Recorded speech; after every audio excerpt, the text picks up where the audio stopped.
Sejam todos bem-vindos a mais um vídeo, mais um react do nosso canal. E para a reflexão de hoje, a véspera do Natal, eu deixo este vídeo para vocês. Boa noite a todos. Sob a proteção de Deus, chegamos a mais um Natal. Um tempo especial na vida de todos os brasileiros. Tempo de agradecer, construir e confraternizar. Estamos finalizando mais um ano. Um ano de muitas dificuldades.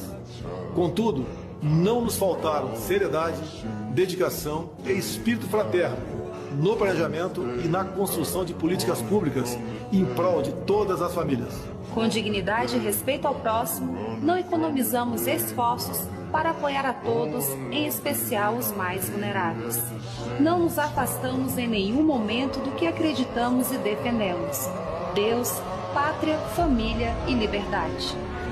Agradecemos a cada brasileiro pela confiança em nosso país. Desejamos que todos celebrem este Natal do jeito que amamos, com nossos familiares e amigos. Temos a honra de desejar a você e a sua família um Natal abençoado e repleto de alegrias.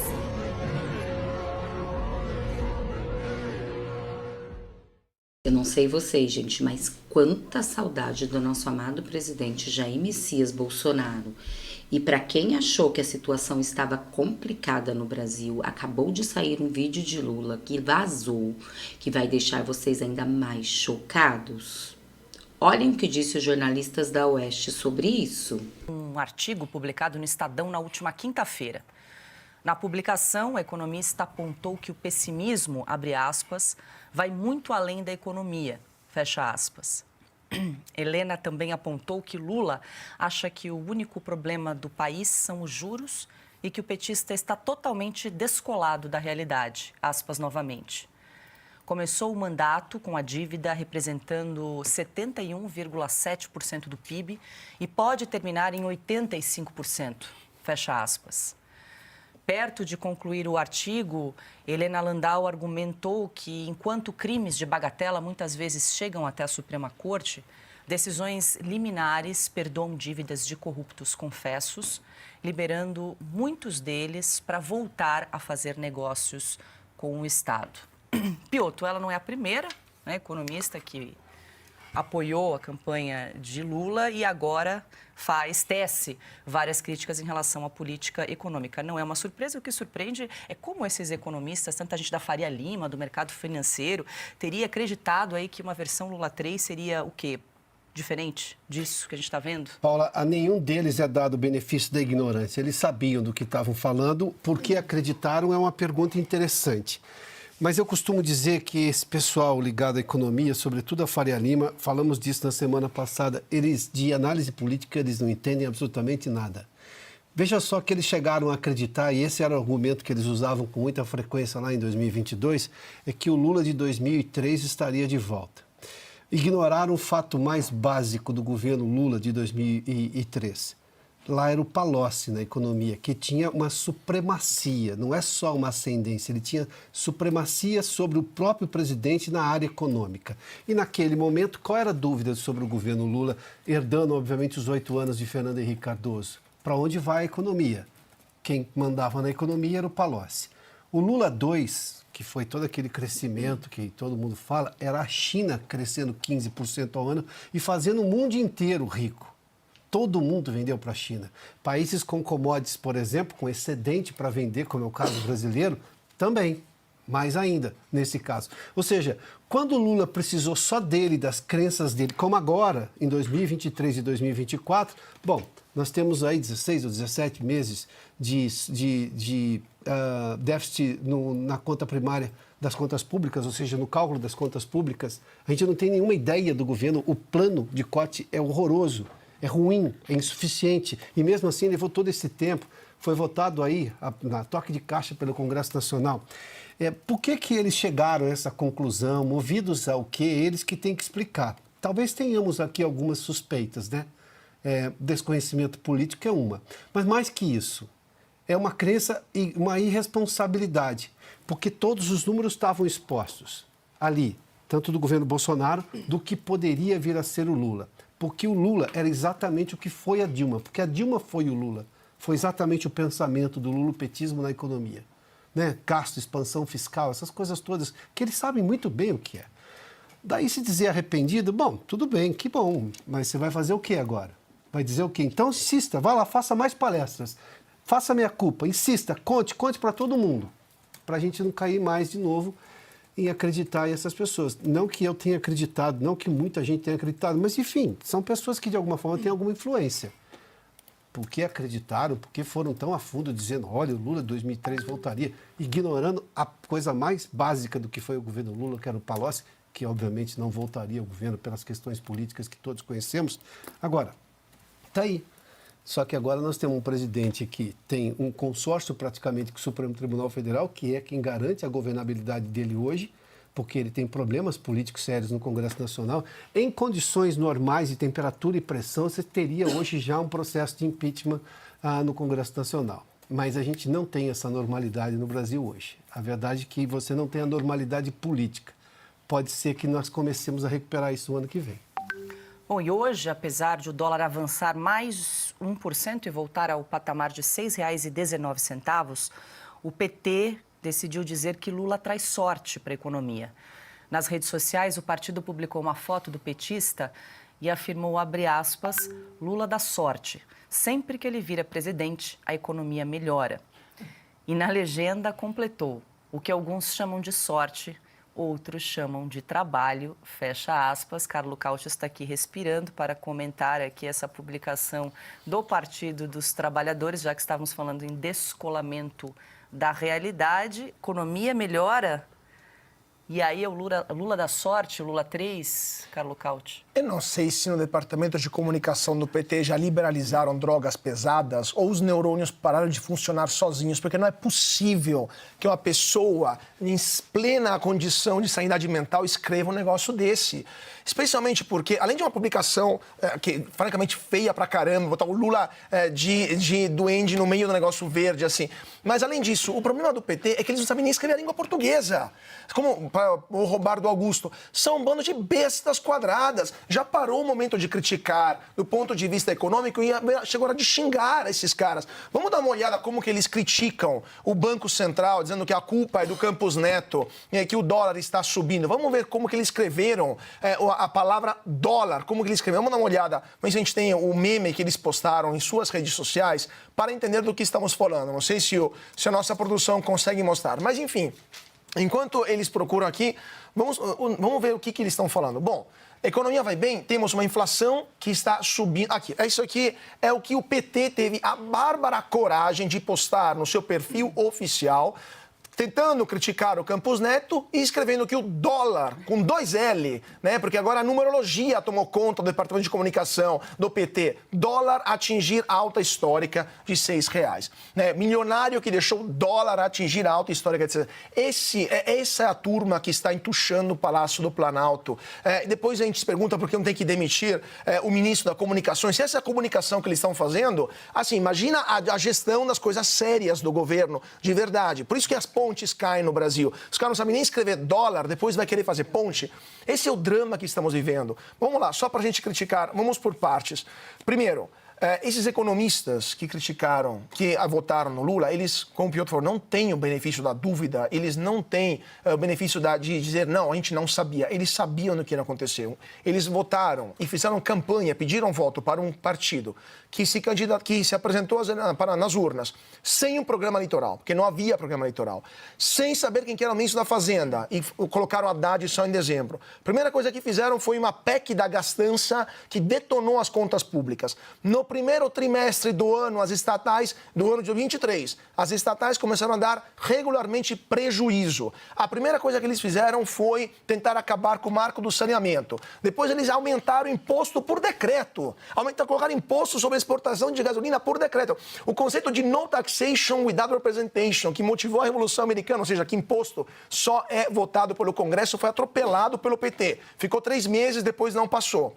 Mas posso citar inúmeras outras coisas. Tentaram expansão do Bolsa Família ilimitada. Aumentaram também de forma exponencial os gastos com o benefício de prestação continuada, detonando as contas públicas. Entregaram 55 bilhões de reais ano passado em emendas para tentar aprovar qualquer coisa no Congresso Nacional, voltar a roubar como se não houvesse amanhã. E vocês estão surpresos, somente 2 anos depois, vocês dizem, não, erramos, o PT está acabando com a economia brasileira. Mas onde vocês estavam nos últimos 24 meses? Né? O que vocês estavam fazendo? Quer dizer, alguém acordou, na verdade, nos últimos 24 meses. Por exemplo, outros economistas, só para terminar. Vamos ver o que Armínio Fraga falou, que foi outro economista que disse que votou no Lula. O que ele chegou a falar? Produção, vamos dar uma olhada numa matéria que publicamos alguns meses atrás sobre o fato de que ele disse que ele votou no Lula, mas agora está com medo. Né?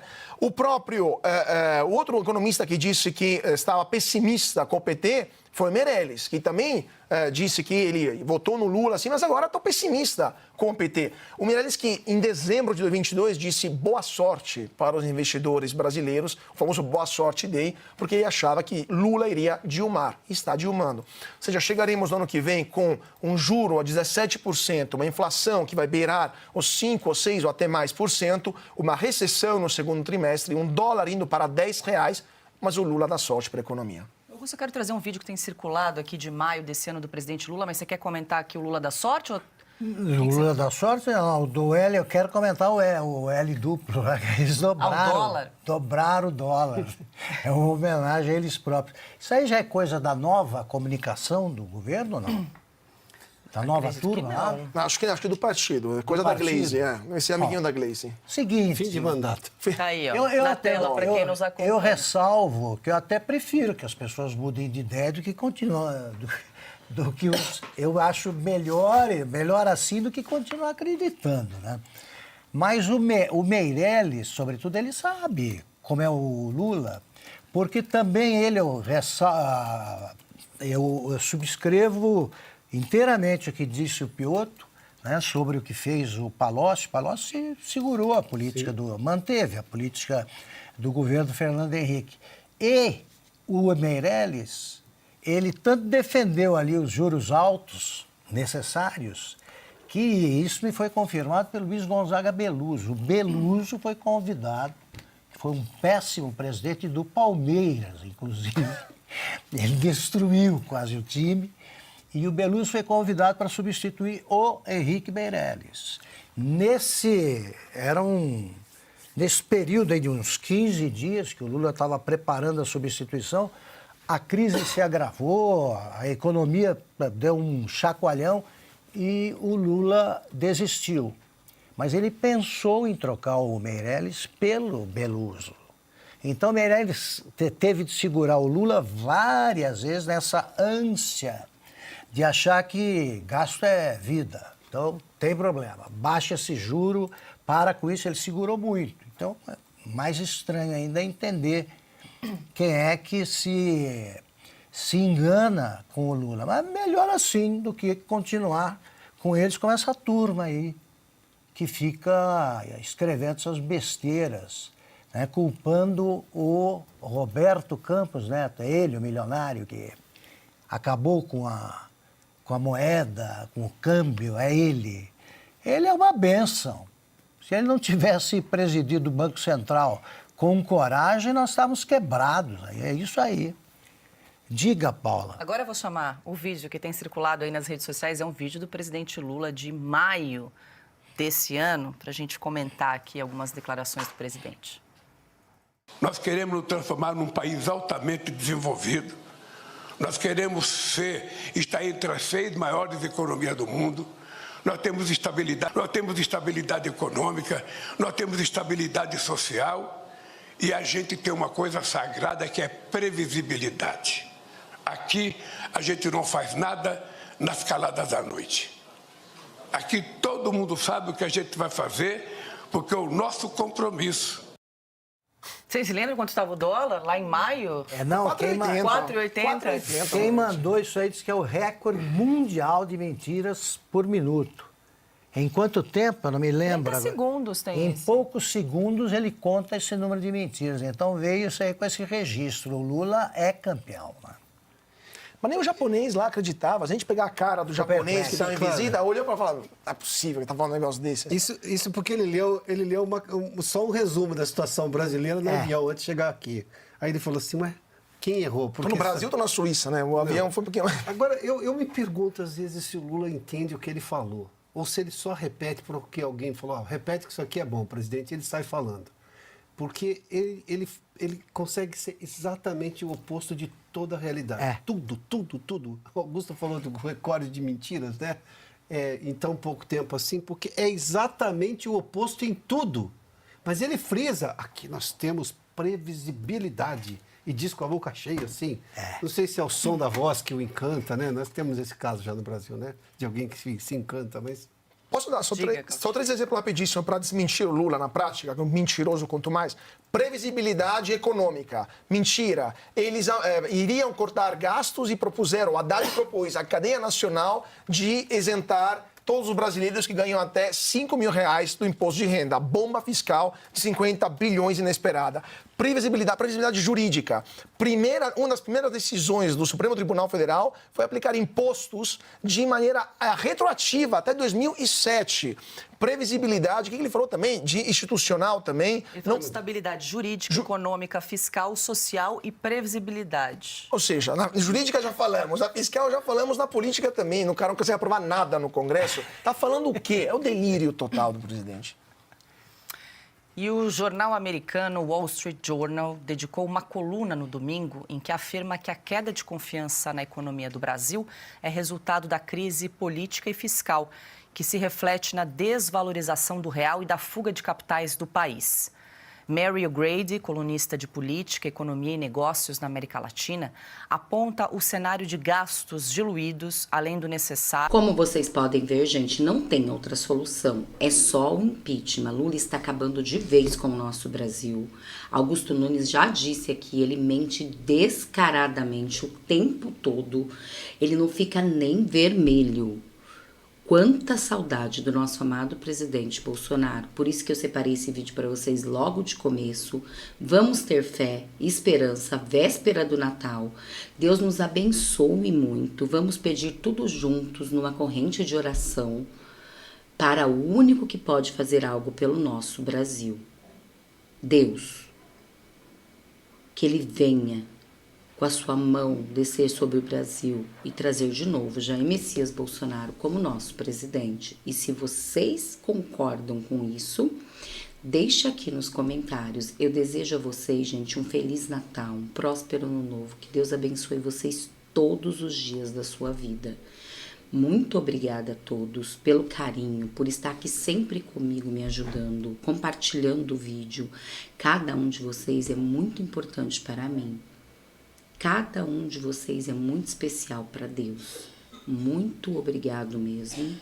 Até nosso próximo react.